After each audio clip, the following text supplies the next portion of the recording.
Wait, did we seriously stumble onto a roadmap for a 4-digit XRP? And no, this isn't hopium, it's pure numbers that might yank the rug from under every skeptic watching right now. So picture this, it's 2 AM, I'm half asleep, doom scrolling on X, and a thread from a user called 𝗕𝗪𝗪𝗧𝗧 jumps out at me like an unexpected final boss fight. I blink, I rub my eyes, and I see him calmly dropping a claim that $10, $100, and even $1,000 per XRP is not fantasy but math. Math tied to how the whole global banking system actually moves money. Now, you know me, I love a wild crypto claim as much as the next degen. But I also like my coffee strong and my numbers stronger. So I bookmark the thread, make an unholy amount of espresso, and start, pulling it apart to see if it actually holds up. And if it's just another, it's just another kind of moon boy fanfic, destined for the bin. First, let's talk about the elephant in every cross-border wire room, SWIFT. Now, right now, about $5 trillion a day kind of slips through those aging metal pipes. That's 5 trillion every single day. Now, if that system were a highway, it would be a jam-packed 2-lane road with a speed limit set by a rotary phone from the 1970s. Now, 𝗕𝗪𝗪𝗧𝗧's first scenario says, hey, what if XRP becomes the fast lane for just 10% of that traffic? Now, 10% of $5 trillion is $500 billion moving every day through a rail that settles in seconds. Now, conservative liquidity math spits out an XRP price range of kind of $27 to $50. And yeah, I can already hear someone in the comments furiously typing, but bro, XRP hasn't even cracked $3 since 2018. Well, trust me, right? I felt the same knee-jerk skepticism, but we're just getting started. The next lap is 𝗦𝗖𝗔𝗠𝗠𝗘𝗥𝗦 accounts. So think of them as the international piggy banks where banks park money so that wires, don't take 3 business days to clear, except those piggy banks collectively hold about $27 trillion. Yep, with a T. Now that's capital doing absolutely nothing except waiting for ancient settlement tech to catch up. So if XRP showed up like a locksmith, cracked open just 5% of that $27 trillion, well, the model says price tags kind of jump to somewhere between $80 and $100. Suddenly that $10 XRP that everyone kind of trolls on Twitter sounds almost humble, like ordering, sparkling water at a champagne bar. Now, while all this math is whirling around in my head, I realize that some real world context, right? Well, we need some, because numbers without narratives are just like TikTok dances without music. Just awkward. So I called up a buddy of mine who works in treasury operations at a mid-sized bank. Let's call him Dave, right? Because everyone has a friend named Dave, right? Now I ask, dude, how much cash is your bank kind of locking up just to keep cross-border wheels turning? He groans, tells me that they've got hundreds of millions sitting idle, and jokes that if someone could free it, he'd name his firstborn after them. Dave Jr., might just end up being called Ripple. Anyway, scenario 3, right? Ripple nabs a banking license. Now that's not as crazy as it sounds. Remember, right? They've been cozying up to over 40 central banks already. They've got ex-regulators and finance veterans filing those C-suite chairs. So if a license lets Ripple plug XRP directly into central bank systems, the price horizon leaps, easily above $100, right? At least according to our analyst friend. And at this kind of point, I pause and I ask myself, do we see any other altcoin even in the conversation for this kind of plumbing? Bitcoin, maybe? Great store of value, but not exactly settlement grease. Ethereum? Busy juggling route roll-ups and meme coins. What about Doge? Obviously, I joke. And then comes the mic drop, the IMF and the World Bank angle. Now, if those alphabet soup giants choose XRP as the go-to liquidity rail for cross-border aid, debt restructuring, or whatever fiscal sorcery that they perform behind those marble pillars, our friendly thread calls for $250 to $500 per XRP coin. And suddenly that $100 milestone looks like a scenic overlook on the kind of way to the Grand Canyon kind of territory. But let's talk about the monster under the bed, derivatives. Now we've got a market valued at, you might need to sit down for this, $1 quadrillion. I need to do that with a little pinky up to my mouth. And that's 1,000 trillion.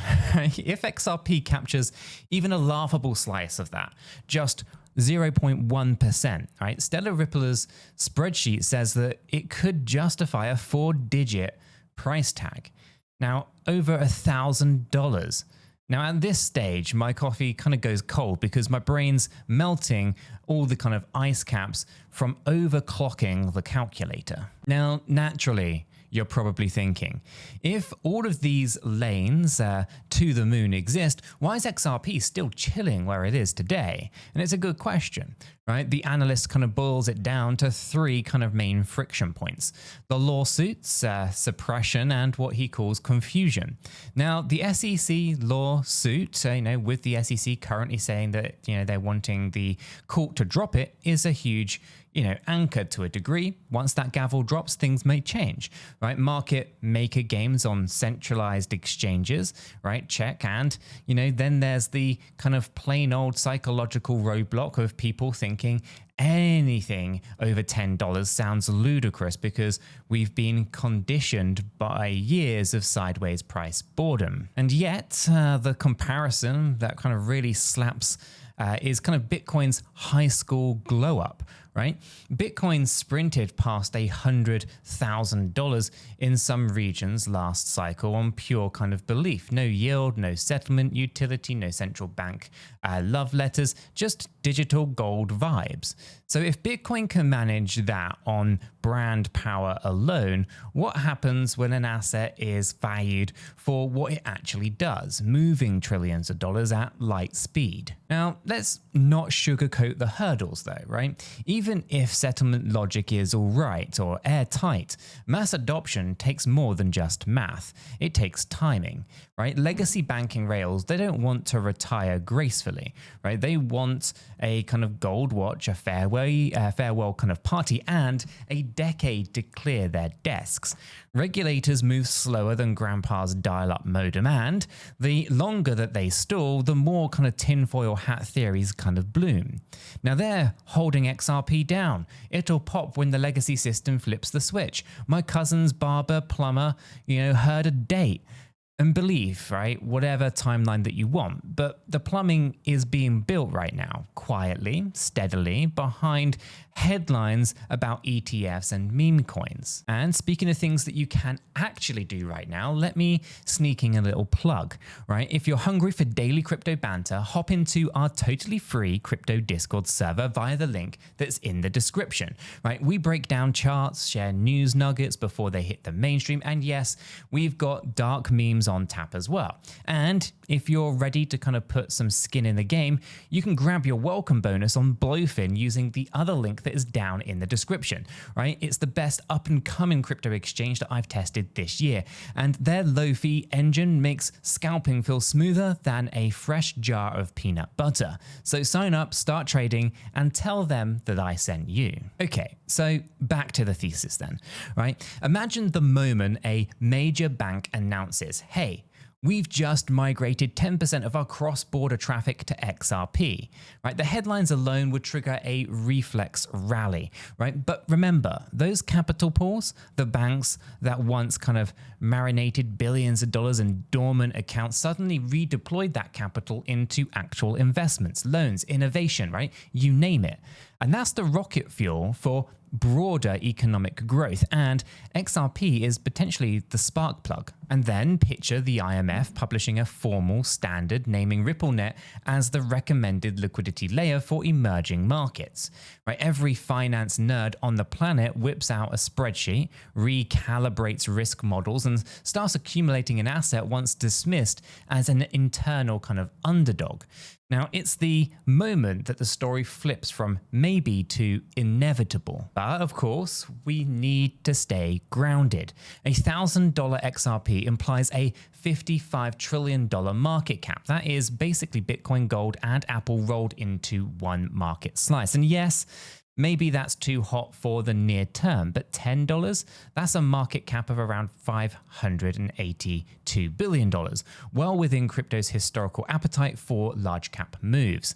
Heck, we watched Ether flirt with that hood ornament not that long ago. If Ethereum can do it on, fertility of dApps and the promise of ultrasound money, well, why can't XRP, which might literally be the monetary bloodstream itself? Now, I want to share a very quick story because numbers sometimes need a human face, right? Last year, I helped my aunt wire a down payment to buy an apartment abroad, right? Now, the bank fees ate 2%. The money took 3 days, and we spent the whole afternoon on hold verifying Swift codes that look like robot barcodes, right? If Ripple's kind of vision lands, the same transfer could have cost pennies and arrived before the kettle boils, right? Times that convenience by billions of daily transactions, and you can feel why institutions drool over frictionless settlements. It's not just trader hype, it's a genuine upgrade to how humanity moves value. At this point, the climax hits: derivative settlement, futures, options, swaps, financial instruments so big that they make national GDPs blush, all require collateral and margin calls on speed dial. Now, if you can lock collateral in seconds instead of days, the economics of risk shift overnight. A fraction of that $2 trillion ocean rerouted through XRP ignites numbers that crypto Twitter can barely fit into a tweet. Now, that's the moment that old guard bankers kind of crack a grin. The XRP army erupts in virtual confetti, and every influencer who once laughed at a 4-digit XRP target, releases an apology video, wearing metaphorical kind of, sackcloth. But remember, right, every heroic narrative needs its villains: regulatory issues, market manipulation, misinformation campaigns. Now, Stellar Ripplers labels them as confusion, right? Now, I call them kind of like fog machines, right? They obscure the runway, but the plane's still descending, right? Maybe it lands softly at $10. Maybe it overshoots to $50. Maybe it only kisses 20 and retraces until the next cycle, right? Timing trades is art, right? Understanding fundamentals is science.